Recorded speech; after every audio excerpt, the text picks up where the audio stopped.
So much for coming out. I didn't anticipate that our problem might be that we don't have enough chairs. So please feel free to fill in. There's definitely some chairs up front. We're hoping to have a kind of informal kind of chat, and I want people to feel comfortable to ask questions if they would like to. I also want to welcome anybody who's here via live stream, and I want to thank our tech department for making that possible.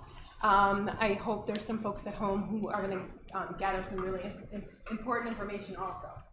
I am Sarah Salatanfield. I am one of the district social workers here, and I work district-wide.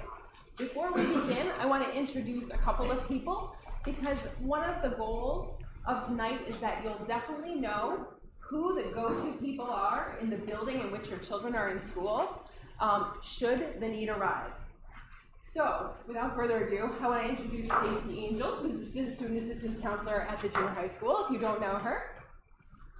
Where did she go? Stacy Gallardo. There she is. Student Assistance Counselor at Shaker High School.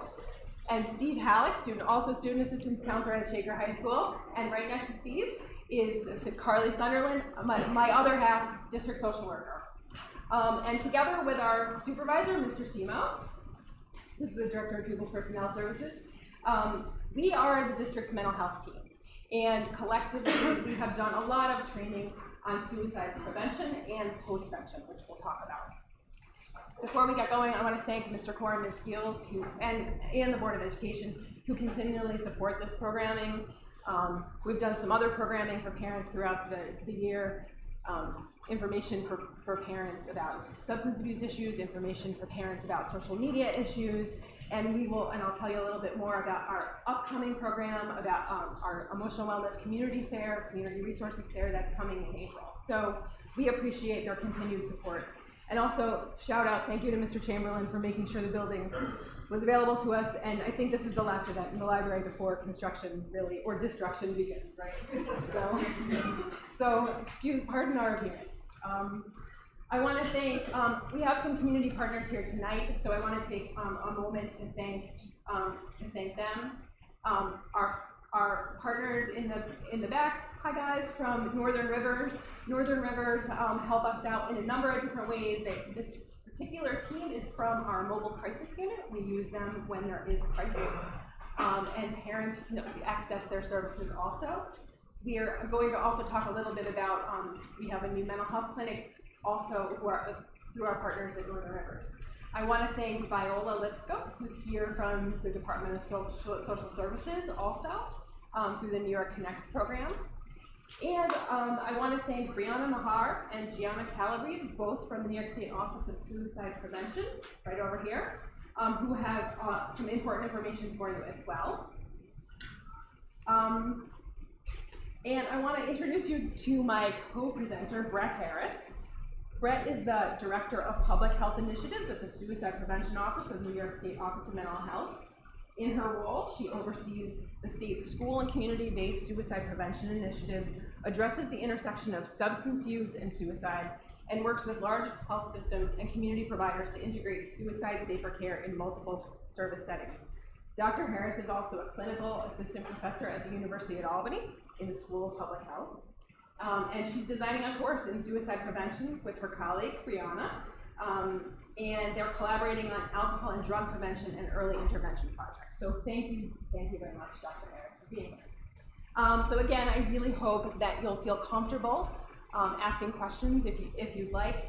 I also want to take a moment and recognize that the topics that we're talking about tonight, suicide in particular, but depression, anxiety, all the mental health issues, these are sensitive topics, so if you are not feeling comfortable in any way, I hope that you will reach out to someone to get help for whatever may make you feel uncomfortable. Anything else before we get started? Okay, hopefully you all received also a piece of paper that tells you who the folks are to reach out to on the mental health team. So in case you need to talk with us any further, you know how to reach us. So let's get started with More Than Zeb. They promised me this would work. Oh, there we go. Okay. So we're going to talk a little bit about, I don't want to spend a ton of time, I'm certainly not going to read to you from the screens, but I do want to spend a second here talking a little bit about language and how we talk about suicide. We no longer say committed suicide. We now talk about people, unfortunately, dying by suicide, ending their life. It's just a change in the way we're talking about things, because the truth is nobody commits to end their life. Those of us who have been in this profession for a while will mess up, so you will probably hear me mess up, but we're all a work in progress, right? That's the hope.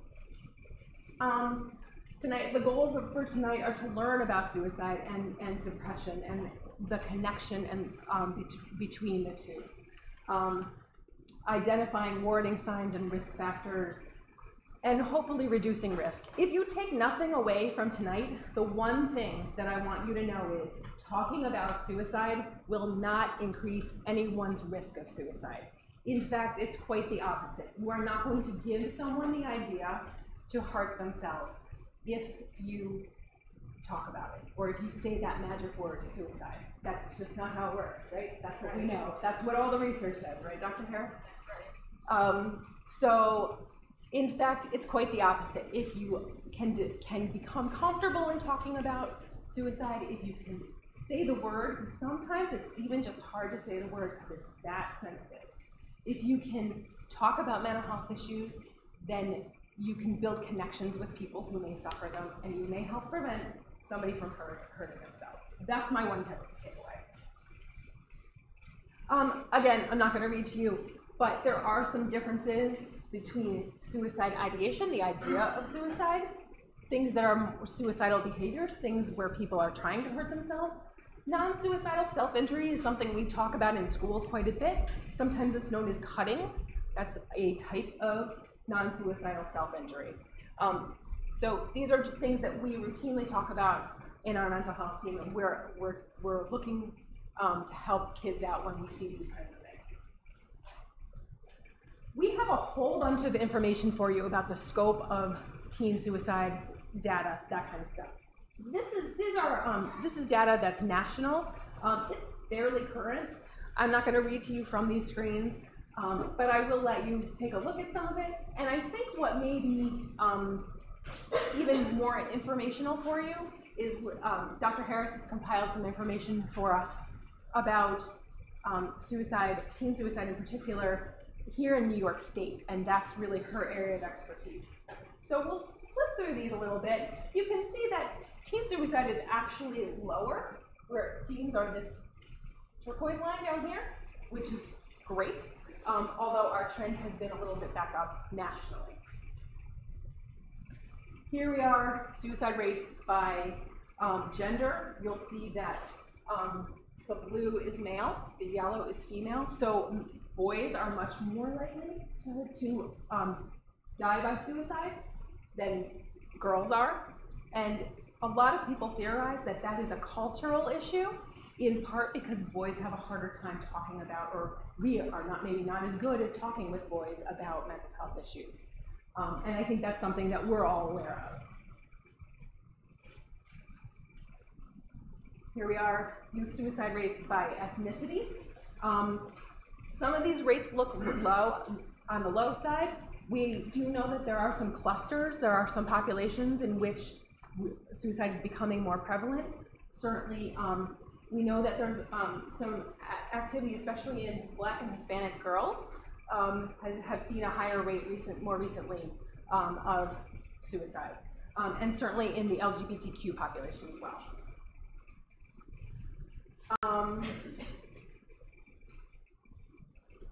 Just for some more data. So we're going to switch over, so I can figure out how to do that, and we're going to go to your information. So just, I am not a technologist.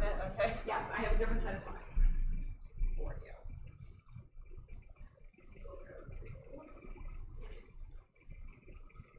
All right, and I can switch for you. Oh, thank you. Yeah. So take it away, Dr. So yeah, thanks for coming tonight, and I know it's actually a pretty good turnout. So it's, as we kind of saw through some of the data, I mean, the suicide rate for youth is pretty low, but there's definitely we tend not to talk about it, but it's an issue, and I'll go through that in the next few slides. And it may or may not be an issue. You might know someone that you're concerned about, you might not, but we need to, there's always been a stigma involved in this, and I think that we're all here. That's a really good sign that we're trying to reduce that stigma and trying to talk about it. So I think, our kids, we're concerned about our kids, but maybe it's not just our kids, but it's a community of children in school and in our neighborhoods, that if we learn some of the things that we're going to learn tonight, will help us to talk about it and to help not just reduce suicide, but some of the risk factors like depression and alcohol and drug use. So so I just pulled some New York State data so we can get a better idea of what things look like. So the overall rate is up on top, and then we have the youth rate. So the youth rate you can see is lower. So youth do take their lives at at a rate that's significantly lower than adults. And and then I also provide what's the hospitalizations and ED visit for self-harm. That's the closest predictor we can get to suicide attempts. Next slide. So this is a trend slide, and I didn't really have time to, I just pulled it off. I ran some numbers in a website and just screenshotted, but if I were to have done the slide myself, I would have done a trend line, which you see that the trend is increasing. And it's just because some of the numbers are low. We're looking at New York State, and you can see quite a bit of fluctuation. So once again, you can see I broke this down by age and gender, and again, more than 3/4 are among boys and young men, ages 10 to 24. It's similar for adults, and then so you can see on the slides here, again, the disparity between girls and boys and men and women, and then particularly how the rate is much higher for young boys. And so just in general, if you're looking at the slides, there's a really big issue in middle-aged America, and middle-aged New Yorkers, and then among men 85 and above. And so there are some reasons, for 85 and above, because usually attempts are just more lethal. But so and I should just mention, actually, when I started talking, that there was a big article that came out in 2015 about how deaths of despair, which are suicides, drug overdoses, and deaths related to alcohol, that they increased so much among middle-aged Americans that the trend that we've had over the years of decreasing mortality actually stopped, and we had an increase in just overall mortality. And so they had to reissue that study 2 years later, because it wasn't just in middle-aged America, it was in every age group. So this is something that you all heard about with the opioid epidemic. We're all trying to address this, but it's also suicide is involved in that too, and we need to work on these two issues together. So next slide. So in youth now, the particular thing you can see in this slide, this is U.S. I didn't have time, I'm sorry, I have time to run the New York State data on this one, but it's the same trend. And you can see, like, the 15 to 19-year-olds have a much higher rate of self-harm, and it just goes down afterwards. So the youth attempts are much less lethal than among adults. So, and it could be for a few different reasons. One, that youth are not by themselves, so they can be found. They also have less access to firearms. So there's, and also just being young, they're more resilient. And then, again, I think, so females have higher rates of self-harm than men. So these are these are attempts that are non-lethal. And mostly because they're, the means are not like men who use firearms, it's more lethal mean than, say, women who could use pills. So that's less lethal. So the Youth Risk Behavior Survey does identify some self-reported issues, I guess, related to suicide. This is a high school survey. So this is particular to New York. and 30% felt sad or hopeless. That's an indicator of depression. This is in 12 months before the survey. 17% seriously considered attempting suicide, 10% attempted, and 4% made an attempt that was serious enough to require medical attention. And I wanted to bring up lesbian, gay, bisexual youth. The survey did not include transgender. I usually see like LGBT. So this was LGBT youth. And it's much more accepted now, but we still are not quite there. So there's a lot of bullying and maybe not acceptance within the family and people that care about that should, people that should be there to support you. So there's a lot going on there. You can see this is really harrowing kind of statistics here. That you see how much greater risk LGBT youth are at. And then I just also want to bring up a big risk factor, alcohol and drug use, particularly early initiation of alcohol and drug use. You can see 15% have had their first drink before the age of 13. About 6% tried marijuana before the age of 13, and then we have almost 30% current alcohol drinkers, meaning they've had alcohol for the last 30 days. And binge drinking and current marijuana users. And we talked about opioid use. They have a measure on heroin, and we have 4% reported having used heroin. And the last thing I want to bring up here, I pulled particularly Albany County. This is our relatively new data dashboard for suicide in the Health Connector website. So I hovered over Albany County. You can see the Albany County between 2014 and 16, there were 87 deaths by suicide, and 4 among youth 10 to 24. And then you can see in 2016, there were 36 self-harm hospitalizations among 10 to 19-year-olds, and another 125 ED visits for self-harm. Does anybody have any specific questions about the data that we're talking about? Yeah, please go ahead. Yeah, I noticed it was 3 years old. Do you have any current data? So there is a lag, a 2-year lag in suicide data, unfortunately. So this was pulled from the, I could go in and get 2017 data, but this site didn't have it. I just wanted something that was nice and visual. But there are other sites that you can pull that have 2017 data. The only other way to get more recent data is when the county's working with their own medical examiners or coroners.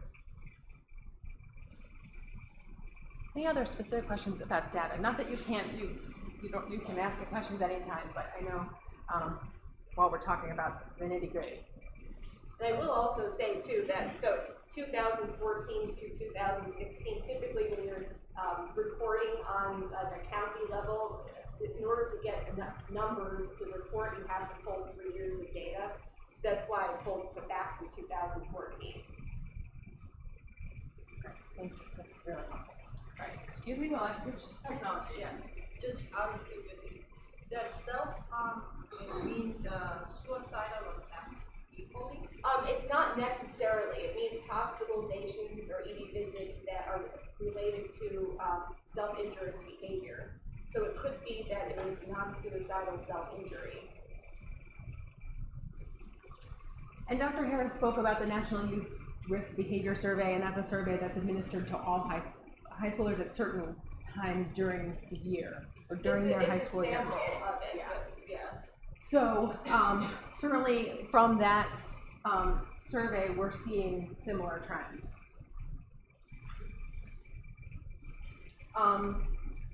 This is something I think is really important, and certainly we on the mental health team take seriously. I know I see Eileen Satterley, who's one of our school counselors here tonight, certainly all the other school counselors as well as the school psychologists. We take these things extremely seriously, and certainly our administrators. If we hear kids, so again, suicidal ideation is the idea of self-harm. When we hear kids say, "Oh, I'm just going to kill myself," after they get a bad grade on a test, I know that may seem like overkill, but we take that seriously because we have to. So those are kids we are checking in on. And sometimes that elicits more information for us to go back to. Sometimes it's just a really great learning opportunity for kids to understand that there are people here in their school buildings who are listening, who are paying attention, and who care about this stuff. So don't be surprised if you get a call from somebody on the mental health team or one of your kids' counselors who says, hey, just want to let you know, had a little conversation about suicide today. That's why we do it, because the message has to always be, we're listening, we care, you're important, whatever you're going through. Couple of just notes about risk factors. When we say health, yes, physical health, but we consider mental health to be part of that. We think of kids as whole people, so that includes what's going on in their brains. Historical things that have happened to kids in their lives sometimes can create situations where they start feeling thoughts of self-harm. It doesn't mean, though, if your child is suffering from a mental illness, it doesn't mean if your child is dealing with some suicidal ideation, we don't just assume that child has been through some trauma either. It takes some time for us to sort of figure out what exactly is going on. But if a child has been through something traumatic, that can be an indicator, or it can be a predictor of potential suicidal ideation later on. And certainly environmental, I want to talk for a second about the environment kids are being raised in. Life is hectic. Everybody has a screen in their hands. And when you have things like, I'm going to name names, 13 Reasons Why, as you know, the TV show that they're watching or binge watching when you don't know it, that can really change the way kids think about suicide, mental illness, and who they go and talk to and trust. I know it's a couple years old now, but I named 13 Reasons Why in particular because my takeaway from it when I watched it was every kid who saw that show thinks that adults are idiots. Every adult in that series was treated like they were total morons. You can't trust your principal, you can't trust your school counselor, you can't trust your teachers, you can't trust your parents, you can't trust your friends' parents, because none of them are going to do the right thing for you. And our environment, our culture sometimes supports an atmosphere that makes life risky for kids. So we'll talk for a few minutes about mental health issues, because mental health issues can be a risk factor for suicide. This is just a laundry list of certain mental health conditions.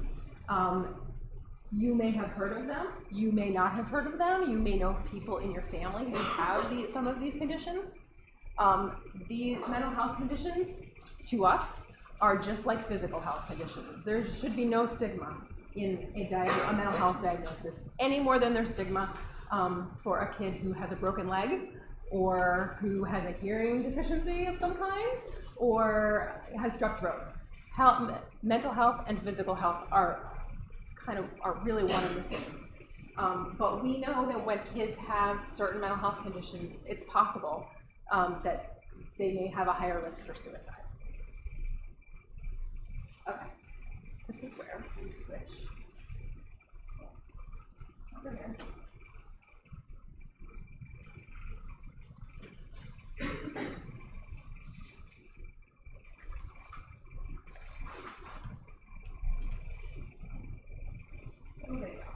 It's not just about whether life is worth living. Suicide is a health issue, and it's largely preventable. Suicide happens when multiple factors come together, so it's not related to just one cause. You can think of the underlying risk factors for suicide in 3 different buckets: biological, psychological, and past history. Biological risk factors for suicide include things like mental health problems, like depression, anxiety, or substance abuse. Those are all risk factors for suicide that underlie and may not have even been recognized at the time the person dies of suicide. Psychological traits that present a risk for suicide are the tendency to interpret life's events in black and white or catastrophic ways, to be impulsive, aggressive, or extremely perfectionistic, and Those don't allow us to be as flexible and to cope quite as well with life stressors. Past history can really put somebody at risk for suicide in a way that becomes invisible later because it might have happened many years ago. Things like a past history of childhood abuse, or a past history of severe brain injury, past history of personal suicide attempt, certainly, or a family history of suicide. Those are all historical events that place a person at higher risk for suicide. On top of all of those underlying risk factors that can be quite invisible to people around that person, of course there are life events going on for all of us, stressful things that we're dealing with. And so for individuals who have some of those underlying risk factors, those stressors that they're facing in their current day life can absolutely precipitate a crisis. One of the biggest risk factors when it comes to suicide are mental health problems. What research shows is that 9 out of 10 people who have died by suicide did have a diagnosable mental health problem at the time of their death. It may or may not have been recognized or been treated. And so that means we really need to look out for one another. We need to learn the warning signs for suicide risk and know what to do when we see that. Just like we do for CPR first aid, you can recognize when somebody is suffering from a heart attack or another physical illness in a crisis. So some of the warning signs for suicide are changes in behavior. The people around you that you've gotten to know well, in your family or in your friend group, they have patterns of behavior. And when those patterns change significantly, take note of that. Speak to them if you're concerned. Some of those symptoms look like changes like this: withdrawing socially, isolating from you, from their normal life's activities, becoming agitated or easily angered, which we don't often associate with depression or suicide risk. But agitation absolutely is a very common experience when it comes to people who are feeling suicidal. Increasing anxiety, changes in sleep patterns or appetite, those are all warning signs that the person's mental health is deteriorating. Certainly if they begin expressing any thoughts about life being not worth living, or thoughts of ending their life, or even if they're not saying it, but they're doing things that seem odd, like giving their belongings away, those should all be taken very seriously. And if you notice things like that, certainly speak to the person in a caring way, and you can also lead them to help. Unfortunately, there's a lot of stigma attached to these kinds of experiences that relate to mental health. So many of us actually hide or cloak the distress that we're in. We keep our experiences very internal rather than reaching out and connecting with support. We need to do everything we can as the role that you have in your family and in society to shatter the stigma, to talk about mental health as any aspect of health like any other, and to approach people that you're concerned about and be open with what's going on in your own life as well. Having the risk factors that I just went over does not mean that a person will die by suicide, but it does mean that we need to do a better job of looking out for one another. There are also protective factors that come into play, and that we can think about shoring up for ourselves and helping our loved ones to improve upon as well. Those protective factors against suicide risk include things like feeling connected to your family, to friends, and to your community. Having a regular source of health care, including mental health care, and feeling supported in that. Learning good coping strategies in life is very important, and we can start teaching our kids that at a pretty early age. The last protective factor is knowing the signs that you are needing to seek help. It's a smart and courageous thing to do. It's not a sign of weakness to reach out and get help when you need it.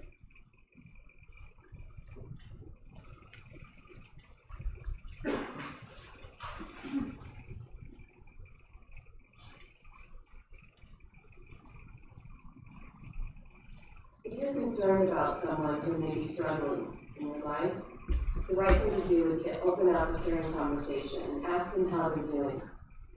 Ask them directly about whether they're having suicidal thoughts. That will not plant the idea or make somebody at increased risk for suicide. Once you hear what's going on with them, and if you remain concerned, then the next thing to do that's very important is to talk to them about seeking help. Sorry. Yeah, the other way. Perfect.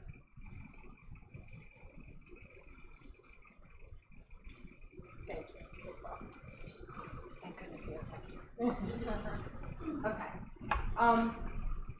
So I think with that little video covered a lot. We'll talk about a couple of those things and tease out a couple of those themes. I think something that we here at school are always doing, and I think we're always working with our teachers to understand, is that you know, mental health issues look like all sorts of things, but we know when a kid has a diagnosis, or when we suspect a kid has a diagnosis, that's not laziness.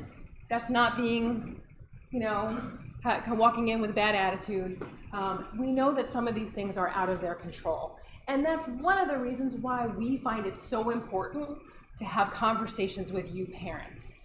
Because sometimes we need to inform you of what we're seeing here in school. And sometimes we need you to trust us to say, hey, you know what? We've been to the doctor and we're pretty sure this is anxiety. Or we're pursuing a therapist because we think that this could be depression. And it's one of the reasons why that communication between school and home is so important.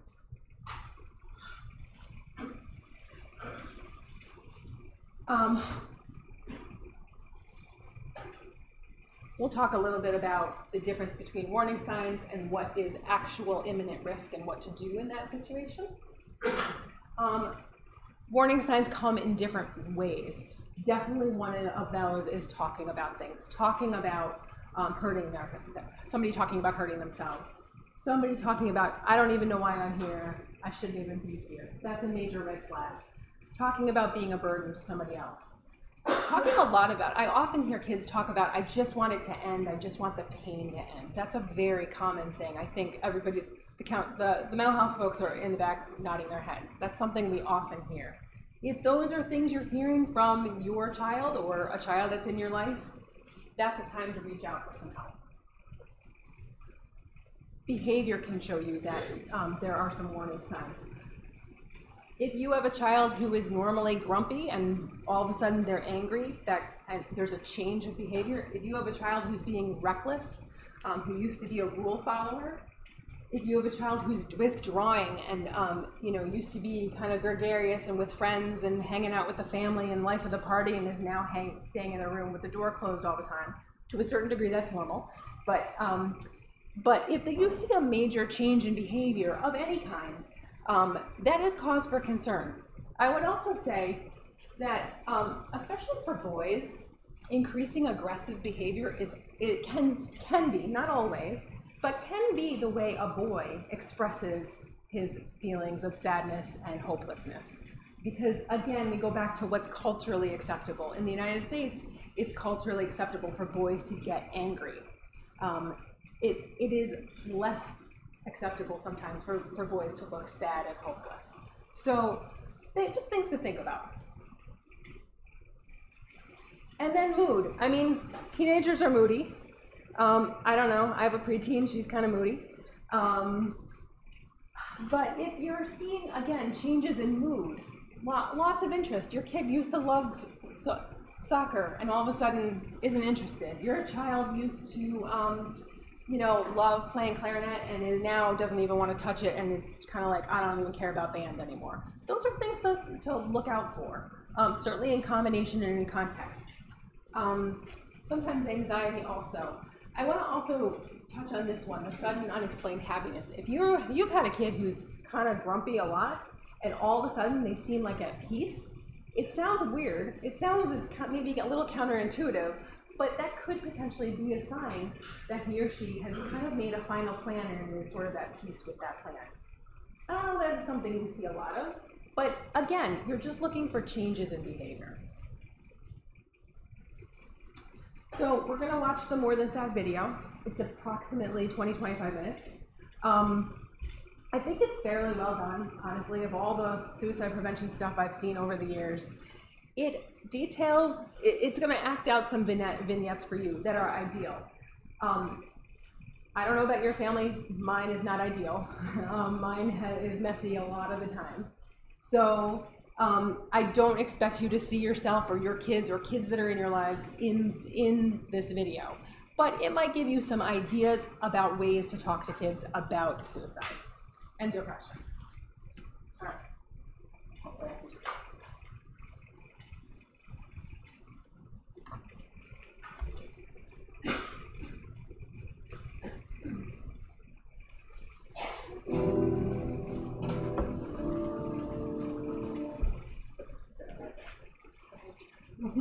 I need all the check out.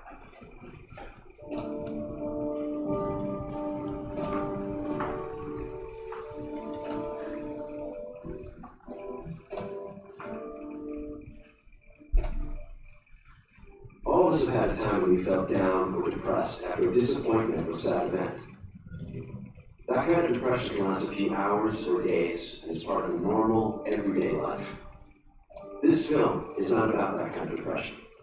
It's about depression, a medical illness, one that lasts weeks or months or even years.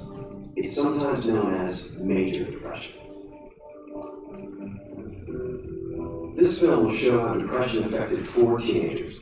They each had different experiences, but what they had in common is that each one was changed by depression. It took away their self-confidence, and while they were depressed, none of them were enjoying their lives.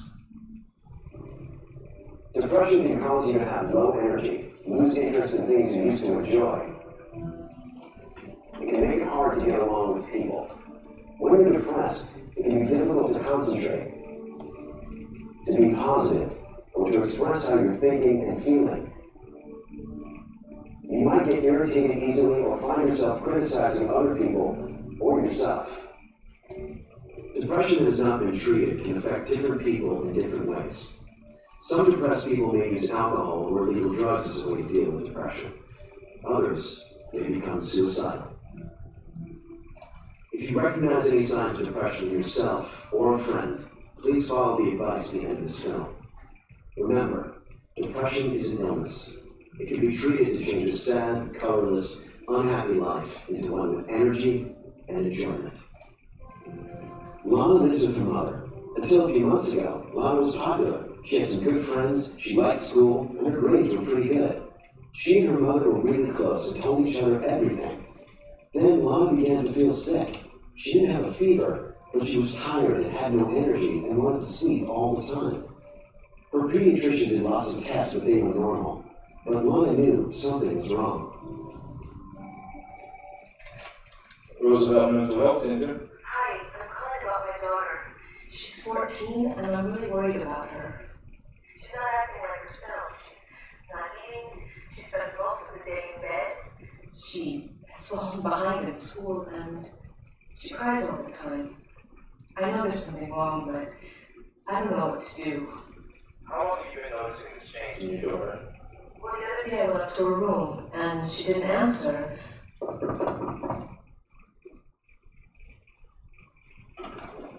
Lana?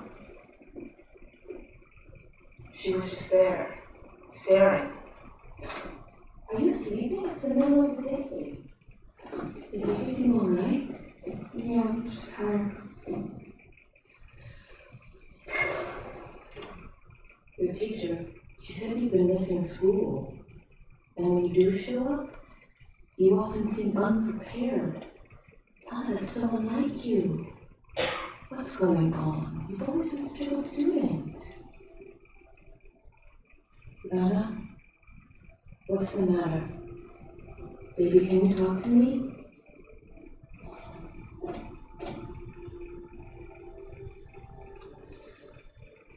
You want to get up? Come down and have something to eat with me? Stop, just stop.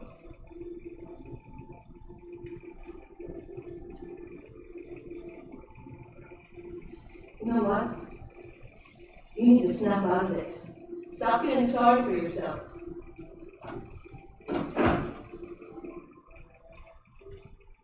Sometimes parents don't know what to do or how to help when you're depressed.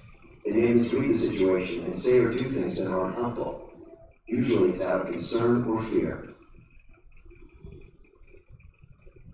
Your mother told me that she's worried. She said that she tries to talk to you, but when she does, you don't say anything. What's going on?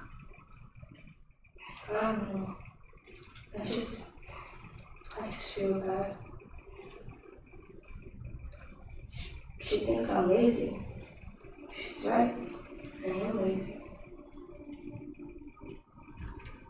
All I want to do is stay in bed. It's hard to pay attention in class. I can't do work. And my mom already thinks I don't care about my future, but I care. I just can't deal. Your mom told me that you stopped calling your friends. I just don't feel like talking to anyone. When I'm with my friends, it's like I'm not even there. They probably think I'm lame. I don't know. Lana has clear signs of depression. She has no energy. She can't concentrate. And some days, she doesn't even go to school. When her mother gets tired and criticizes her, Lana cries and blames herself. These are all signs that Lana is depressed. You know, Lana, when people who are depressed lie around, it gives them too much time to think negative thoughts, which only makes their depression worse. You know, sometimes the best way to stop the negative thoughts is to do something. What do you think you can do when you're feeling stuck like this? Maybe I can call a friend. Good. And if your friend says, hey, let's do something, why don't you push yourself to say yes? Okay, I'll try. After being in therapy for 6 weeks, Lana was getting better. She was back in school and seeing friends. But each day was a struggle. She still lacked confidence and didn't enjoy herself as much as she used to. So Lana's family doctor added medication to therapy to help get her back to where she was before her depression. There are chemicals in the brain that help the different parts of the brain communicate with each other. If the chemicals get out of balance, this communication can break down and lead to depression. Depressed brains show a decrease in serotonin transporter levels in specific areas of the brain. Medication works to reset the brain's chemistry and is generally used for 6 to 12 months. Ray is very independent, but lately he's been feeling really stressed out. He's always been a worrier, but not like this. When he tries to study, he can't concentrate on the material because he worries about the outcome. Then he freaks out.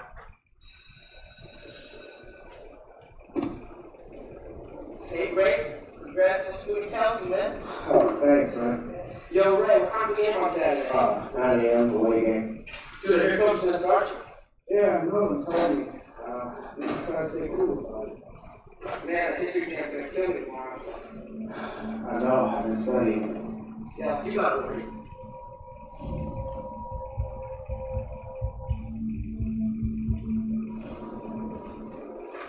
Yeah, right. Take my test from me, please. Alright.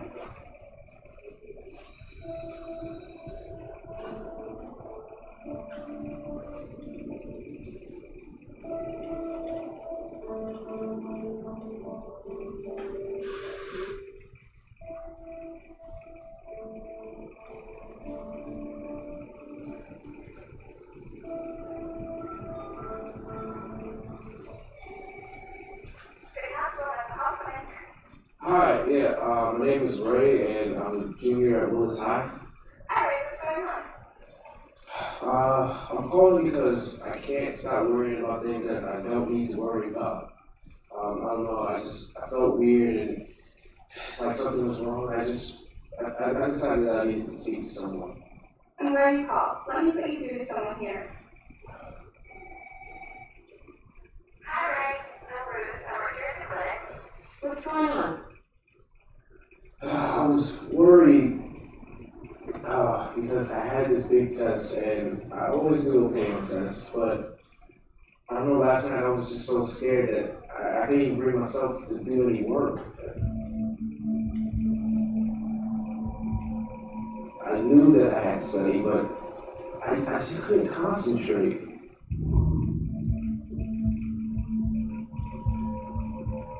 I just stared at my books. My stomach hurt so much that I just had to lie down.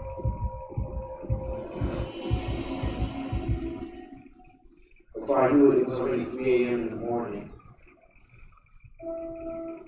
Everyone thinks that I'm so perfect and that it all comes easy for me, but it doesn't. I worry about everything. I worry about school stuff. I worry about tests. I worry about games. It really does get me down. But it's good that you called. That was the right thing to do. How do you feel now? Wow, yeah. I feel better just talking about it. So, what do I do now? Do I just call you? Okay, why don't you talk to your family and then you can come see me later this week? How about Friday at 5? Friday at 5. Okay, got it. Thank you. Ray shows signs of an abnormal degree of anxiety. Even though he knows he always does well, when he has a test, he feels anxious and afraid. His mind gets frozen. Sometimes this heightened degree of anxiety can lead to depression. The feeling of fear is so great that all Ray can do is cry or feel really sick. When Ray experiences anxiety, the fear takes over his mind. Some people call that psychological pain. It's just as bad as physical pain. Ray's therapist taught him to watch for signs when his anxiety was getting worse, like when he feels his heart racing or shortness of breath. The therapist gave him some tools to help manage his anxiety, like some breathing exercises that helped him calm down and get back in control. Jake likes being part of a crowd that hangs out together, but lately he's been feeling like everybody's in his business. At home, at school, even his friends are on his back. He feels like he's always on edge.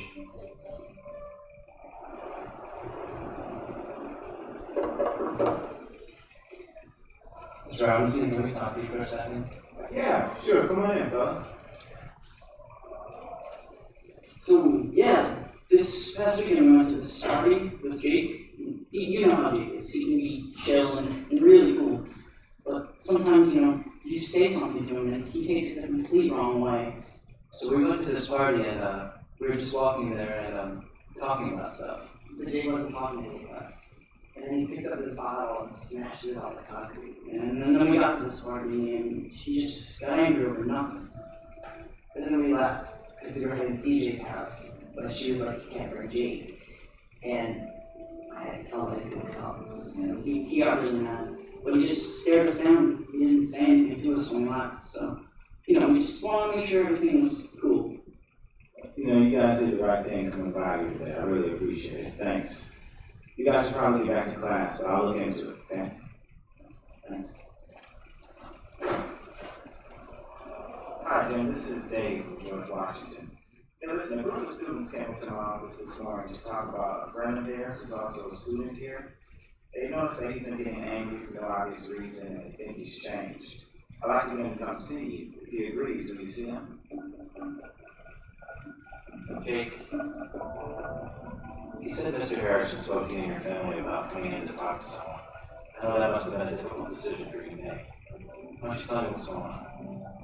I know my friends talked to Mr. Harrison about what happened at the party, and they probably told him that I was the one who did something, and that I was the problem, and it was them. Well, why don't you tell me what happened and we'll figure it out. We were just hanging out, and then they started acting like a bunch of total jerks. I mean, they're acting like everything they do is right and everything that I do is wrong. I'm just standing out on the deck, and Claire falls into me and spills beer on me. Watch it. It's your problem. Hey, why are you being such a jerk, man? You are. You're not being funny, okay? She fell into me, and everyone's acting like I did something wrong. It really pissed me off.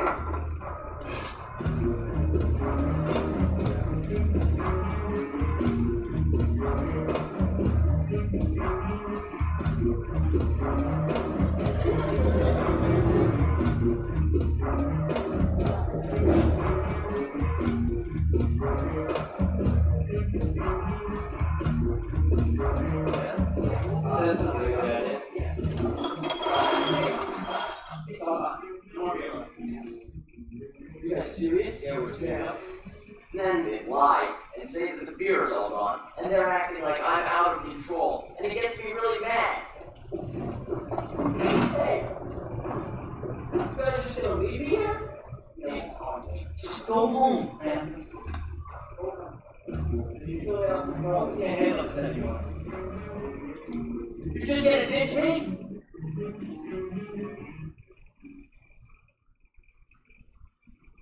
And then they ditch me. They just ditch me. They leave me there, and I'm like, fine, I don't need you, forget you guys. Go to hell.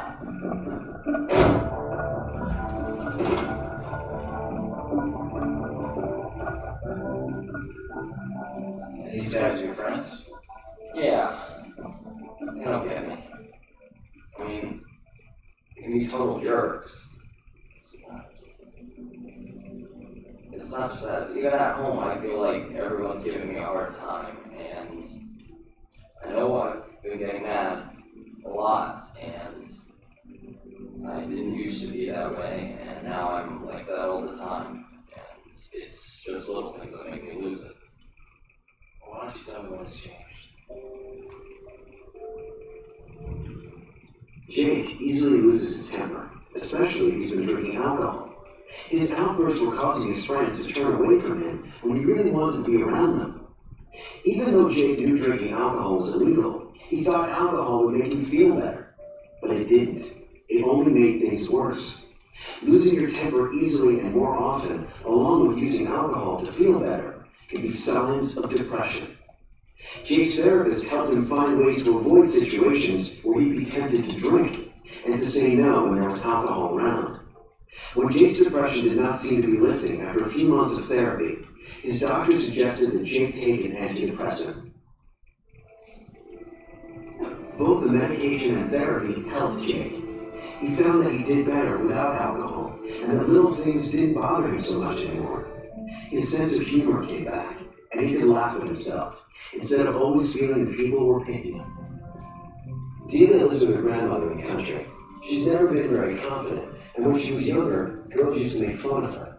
She's shy. It's hard for her to talk to people.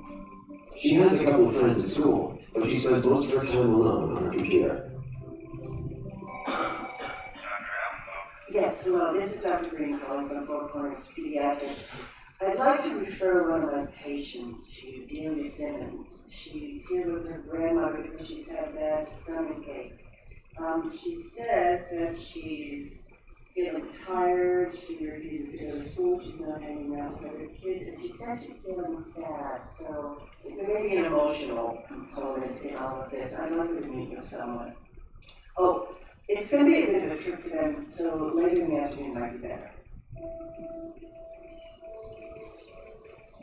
Delia, your grandmother says you haven't been going to school. Did something happen? No. You're not feeling well? No, I'm sick. How so? Just feel bad. Maybe I'll be able to help you. You can't. Talking might make you feel better. It's embarrassing and stupid. I'm not going to laugh, and there's nothing you can say that will surprise me.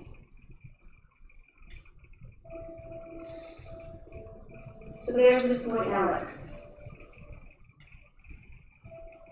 These girls in my class, they found out I had a crush on him. Those girls, started sending me emails. Like it was from Alex. He liked me. It was so stupid. But I got those emails, and I really thought it was from him. So I wrote him stuff about myself. Personal stuff.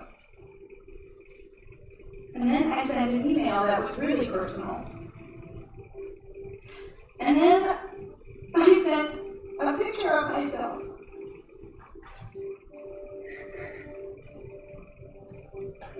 And those girls sent an email to everyone in school.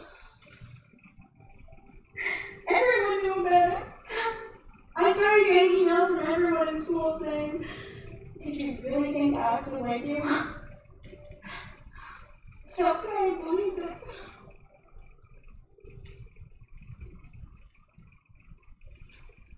Those girls, they made the whole thing up. There's no way I can go back to school. I just want to disappear. I'm sorry this happened. Did you tell anyone else about it? No. And I really don't want to tell my grandmother. She worries enough about me. She has no idea how much I've done at school. I had no one to hang out with. The other day, everyone was just looking and laughing at me. I never want to go back to school, ever. I know this is very hard for you, and you are doing a great job with talking about it.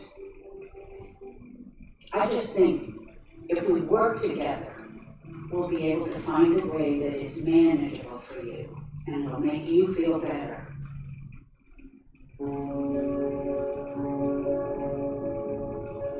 For a long time, Delia has been feeling sad, isolated, and unaccepted by her peers. This recent humiliation has led her to become more depressed, and that makes it hard for her to think about how to make positive changes in her life. Delia started meeting her therapist once a week to figure out what she could do about her situation. With the help of her therapist, Delia started to feel less bothered by the girls at school and learned how to ignore them.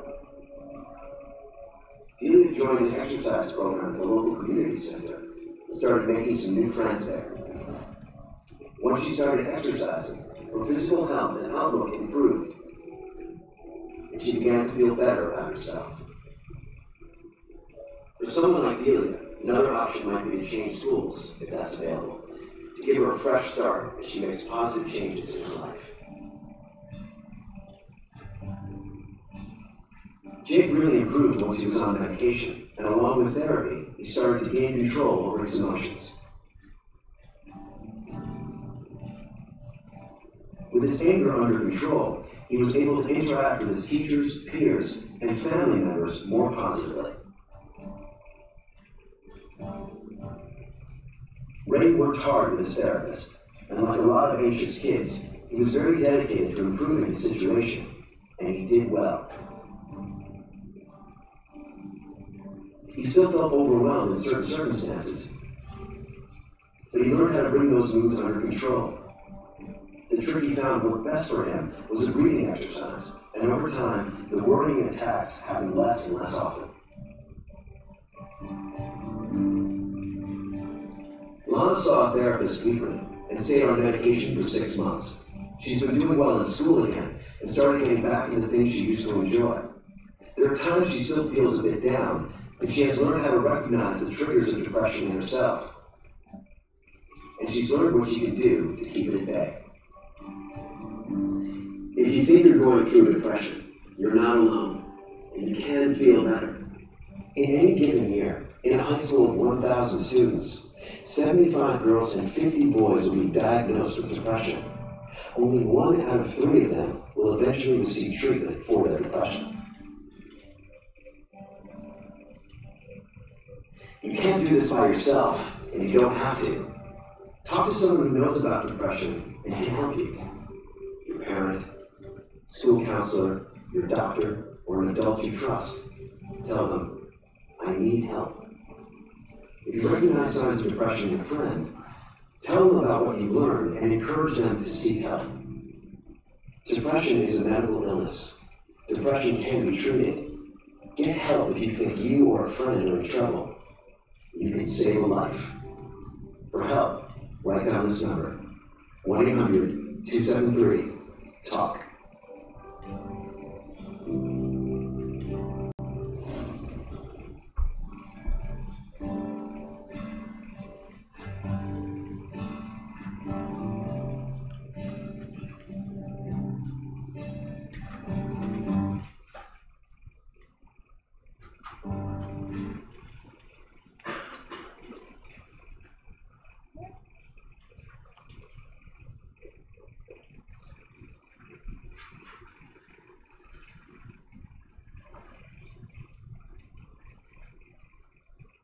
So hopefully you took a little something from that you got to see a little bit of, ideally, the way things play out, and what depression, mental illness can look like in kids. It can be anything from not being able to get out of bed, like the first student, Lana, to getting angry, like Jake, and kind of everything in between. And as we talked about, depression is an illness, just like any other medical illness. So let's talk a little bit about treatment. Treatment can come in different forms. We talk about psychotherapy, seeing a therapist, and in sometimes as little as just a couple of sessions, kids can show improvement. There are children, and this is certainly a personal decision that you and your medical provider should make, but there are definitely kids for whom medication is helpful. That's not something that we at school are going to weigh in on, but when kids go to treatment, mental health treatment, it is great when you parents inform us that your child is attending treatment. Sometimes we'll even ask you to sign a release so that we can talk to the therapist directly. And we do that so that we spend a lot of time with your kids. We know you do too, but we spend a lot of time with your kids. And sometimes it's helpful for the therapist to understand what we're seeing in school, because it may look different than what you see at home. And there are times when, certainly with younger children, but even with teens, it's really helpful when the whole family is in treatment together. I think it's important to remember that, just like the slide says, there's no single approach that works for everyone. Therapy and treatment are very individualized to the family, to the child, to the situation. And I think there's an important note here about having, just in general, a healthy lifestyle. Moving your body, eating properly, getting the right amount of sleep. I know that can either be very difficult for teens, or maybe it's really easy for your teen to get a lot of sleep. But they all can contribute to anxiety, stress, and depression. A couple of notes about seeing a mental health professional. I want to say that we are very, very lucky in this area. We know, and when I say we, I mean our mental health team, we know a lot of wonderful folks in our community. We know independent clinicians who are in private practice. We know some really great groups of folks. We have great partners in Albany County Mental Health, certainly Northern Rivers, and other local organizations that provide mental health treatment. So I think it's important, please, like, we can help you get to the right place. I always say to kids, if you can walk into the grocery store and pick from 500 different salad dressings, you can pick your therapist too. So there's someone out there for everyone, and sometimes it's just about finding the right match. I think the other piece of this is always keep your primary care provider involved also, because again, this is a medical issue as well as a mental health issue. I also want to say too, so we talk about, this was a suicide prevention night, and we're talking a lot about depression.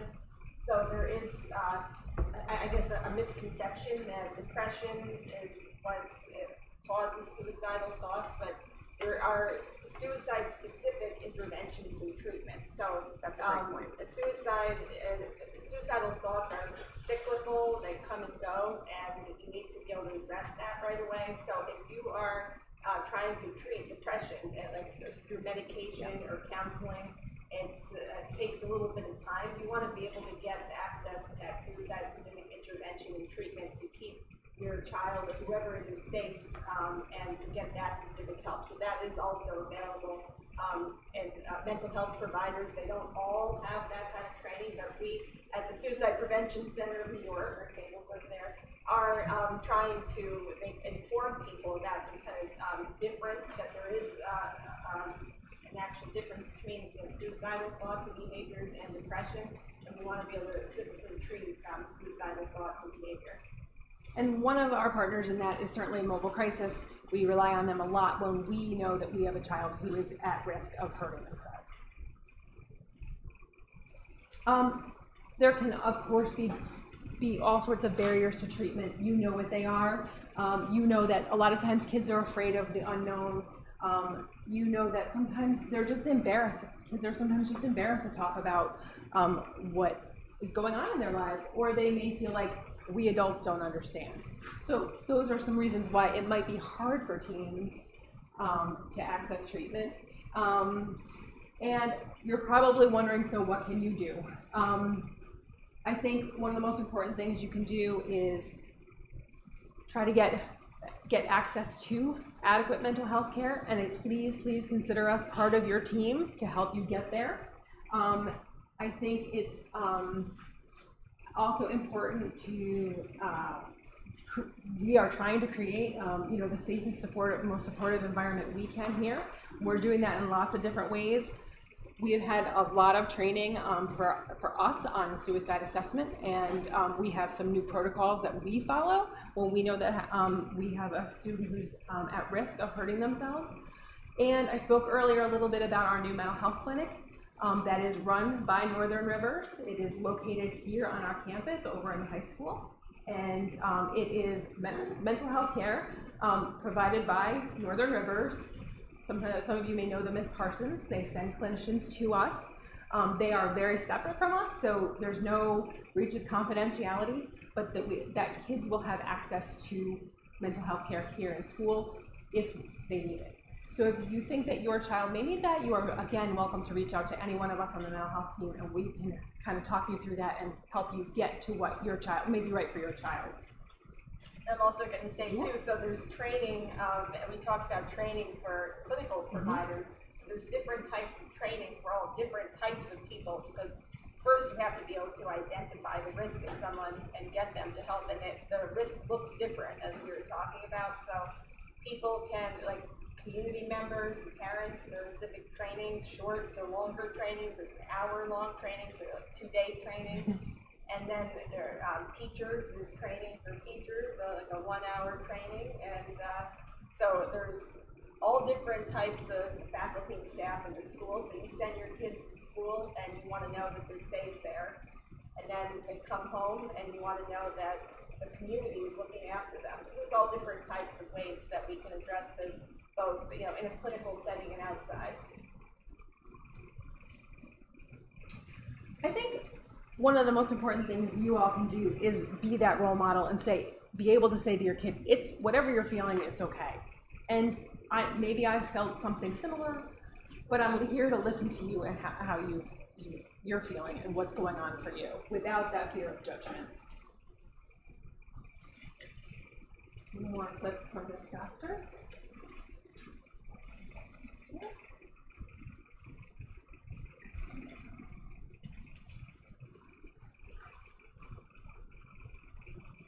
Yes. If you're concerned about someone who may be struggling in their life, the right thing to do is to open up a caring conversation and ask them how they're doing. Ask them directly about whether they're having suicidal thoughts. That will not plant the idea or make somebody at increased risk for suicide. Once you hear what's going on with them, and if you remain concerned, then the next thing to do that's very important is to talk to them about seeking help and to reaching out beyond just help from friends. If the person expresses any thoughts about ending their life, people being better off without them, or extreme desperation or hopelessness, the right thing to actually do is to reach out for urgent help. And you can do that by calling 911, taking them to a local emergency department, or calling the National Suicide Prevention Lifeline at 1-800-273-TALK. If you are worried that your own health is deteriorating, or you're not sure what's going on, but you just don't feel yourself, the right thing to do is to talk to somebody you trust. That can also include your primary care physician, where you might think about getting a referral to a mental health professional.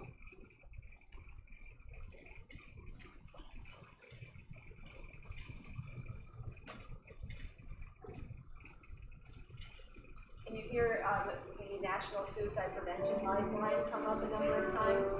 There's also the crisis text line. So now everyone likes, potentially you'd like to text now as a preferred method of communication over talking to someone on the phone.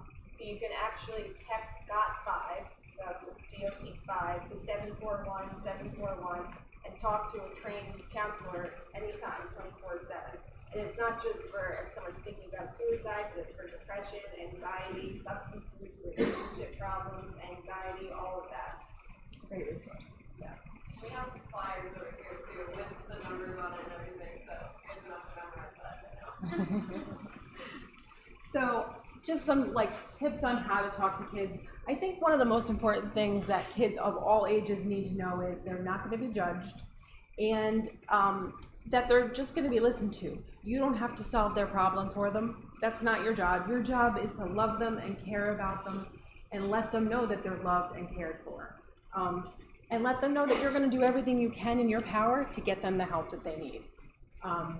And these are some ways to do that.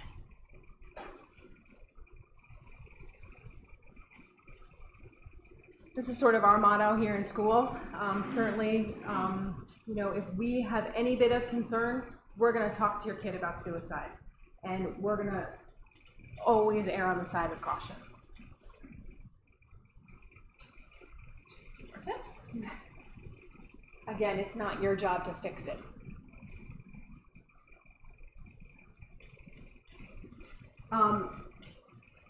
I think that the suggestion to call 911 if you suspect that your child is in any kind of crisis, I think that's a really, I want to acknowledge that that's a really difficult step to take. It feels very drastic. I will say that when you call 911, you will get the town of Colony, you will be connected with Colony PD, and they are fabulous and wonderful and have also been through a lot of training on mental health issues. My experience here so far has been that they're fantastic. They may also get in touch with our friends over at Multiple Crisis, and they may come to your home.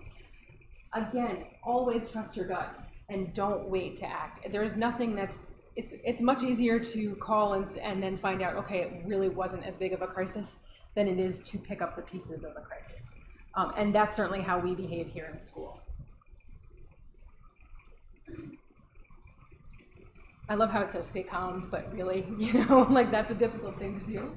I think that again, easier said than done, but I think that this is a great idea of thanking your child for trusting you, thanking them for coming to you.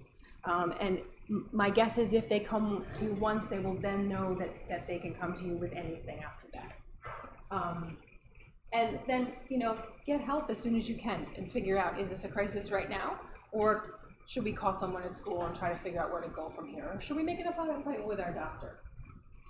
How to figure out what a crisis is difficult. But these are some signs. If you discover some kind of a note, if your child seems kind of out of sorts and says that there's somebody telling him or her to do something. If you have any fear about leaving your child alone beyond what is age appropriate, or if you find out there has been an attempt of some kind, like pills, or your child is expressing a desire to die, that's a crisis. And in our case, what we do is we recommend that parents take their children either to Ellis Hospital. You can also go to Albany Med. You could call 911, because we know you can't always get your kid in the car. So you can call 911 and Mobile Crisis will come out as well. This is a prevention lifeline. I don't know a lot of people who have used it, but it's certainly an option. And always, always don't leave your child alone. I'm also just going to say, too, we were talking about behavioral health providers. Samaritan Hospital in Troy is actually working with us on a zero suicide grant. So we're actually providing them this New York State Suicide Safer Care Protocol. So if any of that risk there, the outpatient, inpatient, psychiatric, ED, they're all participating in our project.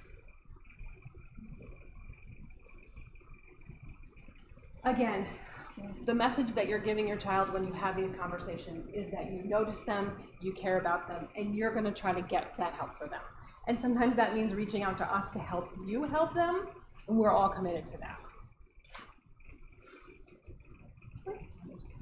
I don't know if anybody wants to take a picture of any of these. We can get you that information also over at the table. And again, talking about it, saying the word, I know it's hard, but sometimes you even have to practice it, but being able to say to somebody, this also may come in handy if you have friends, family, that kind of thing. being able to say to somebody, are you thinking about hurting yourself? Are you suicidal? That can be hard. So it sounds silly, but you might want to practice it. It could really help somebody. It could. I know these are tough things to talk about in groups. If you want to talk to any one of us or ask any questions, please feel free to stay for a few minutes to do that. I'm going to put up on the board some information about our next program. Thank you very much for your attendance, and please don't hesitate to reach out to any of us if we can ever help you with anything. Thank you.